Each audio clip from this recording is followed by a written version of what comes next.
Am I the a-hole for getting it elsewhere since my wife didn't want to have sex anymore? Basically, my wife has decided unilaterally that we are done having sex. She found out that she cannot have kids due to a choice she made before we met. And kids apparently are the only reason she was willing to be intimate. I love my wife and I enjoy being intimate with her, but it was making our marriage untenable after 2 years of this. So I posted for advice. I got a lot of great support and suggestions about how to talk to my wife. I tried a lot of it. I started going for counseling for myself as well. But no matter how I approached her about our situation, she would not try and see it from my point of view. Every discussion would end with her crying and screaming in my face that I'm trying to emotionally manipulate her. I then wrote her a letter outlining my feelings and asking her to come with me for counseling, to seek it for herself, perhaps to go see a doctor. I was kind and loving in the letter. The last thing I wanted to do was set her off. I worked on the wording with my counselor to make sure I wasn't saying anything aggressive that could be misinterpreted. She read the letter. Then she scrawled across it with her red Sharpie. Go get it elsewhere because you are not getting it from me. Then she walked out. I sat there for about an hour doing nothing. Then I told myself that was what I was going to do.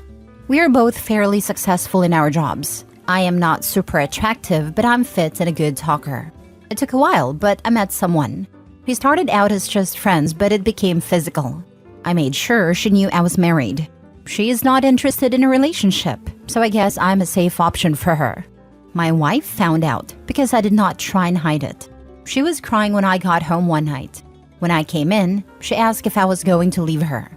I said no. She asked if I was cheating on her, and I said I was getting sex elsewhere. She said that I was cheating, and I did not disagree. I asked her what she wanted to do. She said I had to stop. I asked her if we were going to start doing it, and she said I was an irrational a-hole if I thought that she would sleep with me after I cheated. I went to my desk and pulled out a photocopy of the letter I wrote with her answer in it. I went to have a shower and go to my room to sleep. When I woke up, she was sitting on a couch waiting to talk. She said that she reread the letter and that she realized she had not before. She assumed it was just a letter begging for sex. She said she would go for counseling alone and with me. All I had to do was stop having it elsewhere. I said I would be willing to pause my friendship until we saw a counselor, and that if I saw progress in our relationship, I would break it off. She said she would not agree to counseling without me leaving the other woman. It almost turned into a fight, so I just went for my run. Before I left, I asked her what would compel her to go to counseling if I stopped having it elsewhere. When I got back, she still did not have an answer. She couldn't even say that our relationship was worth saving. I don't want a divorce, but I am willing to leave over this. I am 28. I'm not going the rest of my life without sex, but she refuses to see my side. Now for the top comments. Why don't you just leave her? I'm so confused. He's waiting for her to actually read a letter. She just assumed he was begging for sex.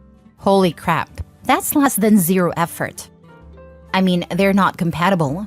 He knows it. We all know it. His wife apparently doesn't know it yet. LMAO. The fact that you made a photocopy of the letter tells me you already know this train is headed for Divorce Town. I am prepared for that eventuality.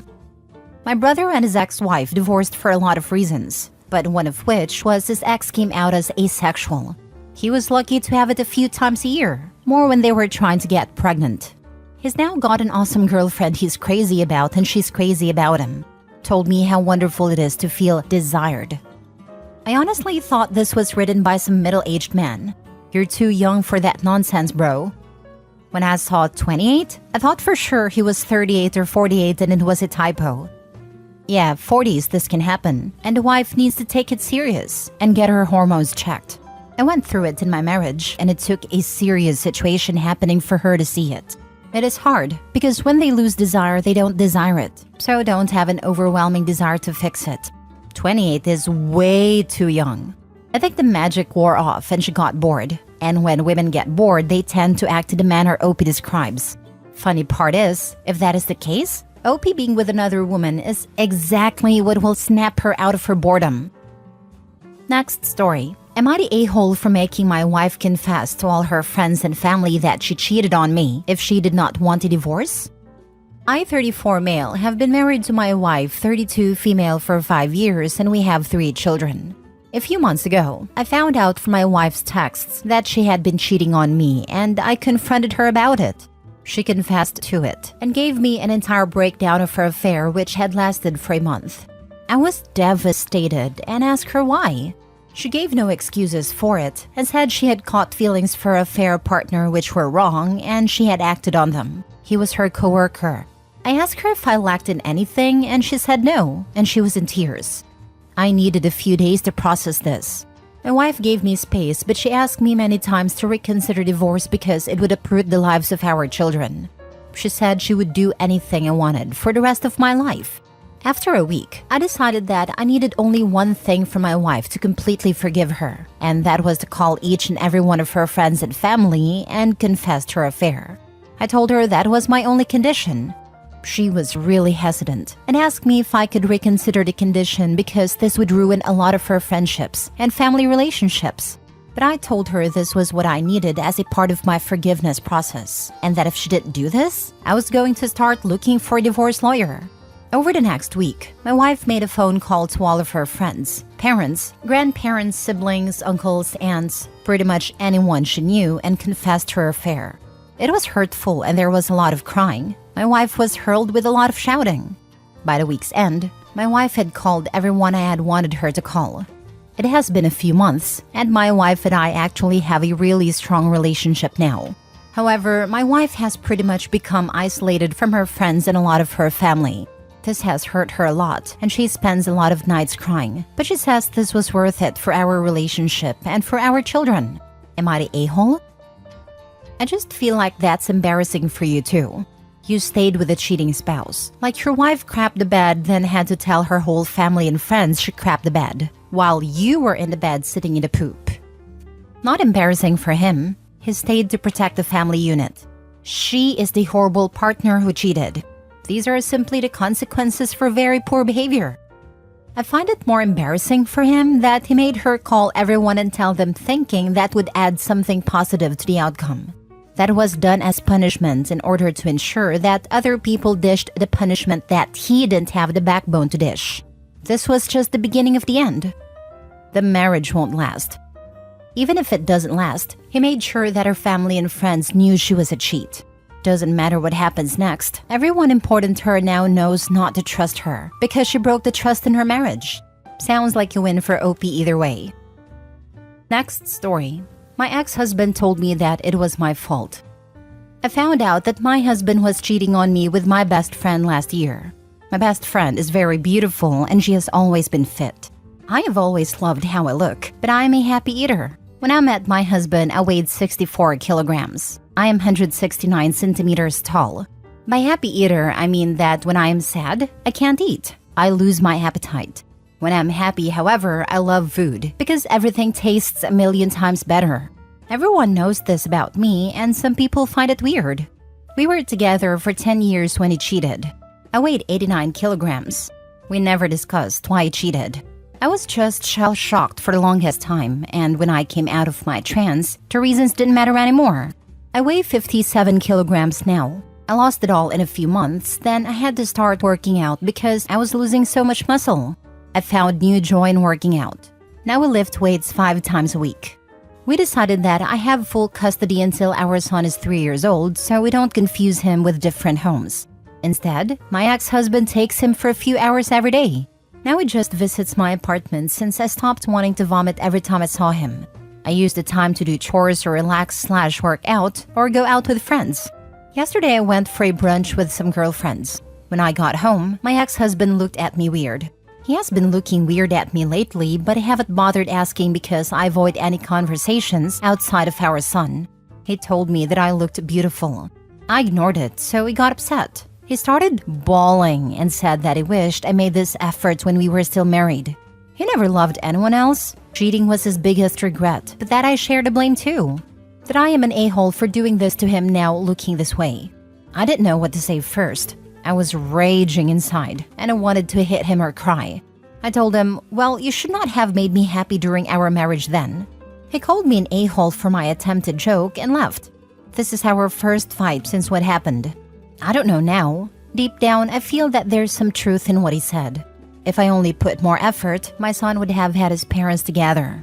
I feel so much guilt. I have cried nonstop since yesterday. Tell him, I wish you had said, if you don't lose weight, I'm going to bang your best friend. I would have left you then and saved us a load of time. Absolutely this. And no, you were not the a-hole. That's just an excuse. Your former best friend gave it to him, and they both can rot now. What would he say when you are 50? Well, if you got cosmetic surgery, I wouldn't have cheated. Beauty of the flesh is fleeting. Not the a-hole. Please don't let the cheater make you feel guilty. If he was uncomfortable with your appearance, he should have just said it in a kind way, and then you would have come up with something together as married people do. But no, he just cheated. Your son deserves his mom to be happy and healthy, not with someone who will cheat instead of protecting his marriage and then blame you. He never once told me about his problems with my weight. The next time he says anything, ask him why he didn't put in the effort to communicate with you about how he felt. What happened to your now ex-friend? I have a feeling ex-hubby and ex-friend are no longer together, which is why he is looking at her again. Isn't that often the case? They are divorced and the son isn't 3 years old yet. I have to wonder if the crux of ex-hubby's discontent wasn't her appearance but the baby. He might have been looking forward to becoming a father, but didn't find his pregnant wife attractive or sexy. He also might have become jealous of the baby because he was no longer the focus of his wife's attention after their son was born. A lot of men become jealous or resentful of the time and attention babies require. Whatever his reasoning for cheating, she's doing much better without the ex, which is better for their son. They're still together. OP, your husband is realizing that he and your best friend aren't compatible, and he's trying to get you back. It's better for a child when parents move on with their lives, rather than pretending to be a happy couple. Don't get back with him. Last story. Am I the a-hole for breaking up with my fiancé after he insisted on me forgiving my bio dad? So basically, I, 28 female, and my twin brother Leo, 28 male, were raised by my mother alone in our childhood. She was married to my dad, but divorced him when she found out he was cheating, and he just disappeared and didn't even pay child support when we were 4 years old. My mom raised us alone. She grew up with abusive parents. She was a teacher and did her best to take care of us. And she was and still is simply the best mom you could ask for. Never abusive or unfair, never showed any favoritism. She was always interested in us and was the perfect combination of a fun but responsible parent. As a result, my brother and I decided to do our best not to give her grief. We did our best in school, didn't cause trouble, and did all our chores. My mom started dating our stepdad, Carlos, who was her high school sweetheart when we were 11. And this guy was always the father we never had and loved us like his own. They also had our little sister Virginia, and we have been a big happy family. Now, our dad tried to reach us several times, but after a few disappointments, Leo and I decided to cut him off and appreciate that we had a great man like Carlos in our lives who swore to us that he would never leave us. Back to the present. I had been dating my now ex-fiancé Jonathan, 30 male, for 3 years. We had been engaged for a couple of months and living together, and everything seemed perfect. Except one thing. He sometimes would try to convince me to forgive my father and to invite him to our wedding. He knows everything that happened, but he is still insisting on the fact that he is family and I should forgive him. I draw the line when he invited his parents and tried to have an intervention. I had to hold my anger as I heard all their BS, and I was about to snap, but I forced myself to calm down. I just simply took off my ring, left it at a table, and said that we were done for good. They were all shocked as I stood up, grabbed my phone, and called my ex-boyfriend from high school, Lucas, 28 male, and explained what happened to him and asked for some help to go back to my hometown. Lucas and I dated for 4 years, from 14 to 18, and broke up due to distance. We were friends since we were 6 years old, so he was with me through all the disappointments that my bio dad gave me. We're still friends and see each other when we go back home and often call each other. He was angry and told me he would be there right away. The town is only an hour away from the city I was living in. I started to pack my stuff while him and his parents kept trying to make me change my mind, but I just ignored and called my mom and brother to tell them the wedding was off and that I would be going back home for a while. They kept telling me I was exaggerating, that I was choosing wrong, but I just packed everything I own and Lucas showed up pretty quick. Of course, my ex-fiancé was mad that I had called my ex-boyfriend, but I didn't care, and Lucas and I just went back home. Luckily, I work from home, so I don't have any problem moving whenever I want. I can work from anywhere. I decided to let know all my close circle what had happened right away, and they're all on my side. I arrived at my hometown, and my stepdad, mom, and little sister received me with a lot of love and told me I needed to do what felt right and not to force myself to get myself in a marriage if my fiancé can't even respect my boundaries and invalidates my feelings. Lucas said that I deserve someone better and to try to focus on moving on. However, Jonathan's friends and family is still berating me for breaking up with him in front of his parents and leaving with my ex just like that. But in my defense, he didn't give me a choice. Part of me is thinking they're only doing it because they're his family and friends. But part of me is starting to believe that maybe, yeah, I handled things wrong. I don't regret breaking up with him. It hurts, but it just feels better like this. But maybe I was too harsh? I don't know. Am I the a-hole? I want to know why this family is so insistent on a cheater being forgiven. I'd be incredibly suspicious of that. Not the a-hole. I had an abusive parent that I cut off. I've had so many friends and partners who just don't get it. Who insist, but they are family. You have to forgive. My ex-BFF in college was reporting everything I did to my abusive parent. I just wanted to help you. Your parent loves you and is worried. I've learned to stay away from people who insist on reunification more than once. They never stop because they have no clue what a bad family really is. They can't comprehend it, and they will keep pushing until they get the Disney reunion they want.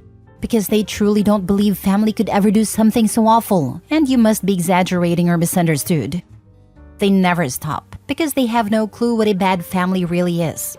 Some of them don't know, but some of them know, and they're just enabling this.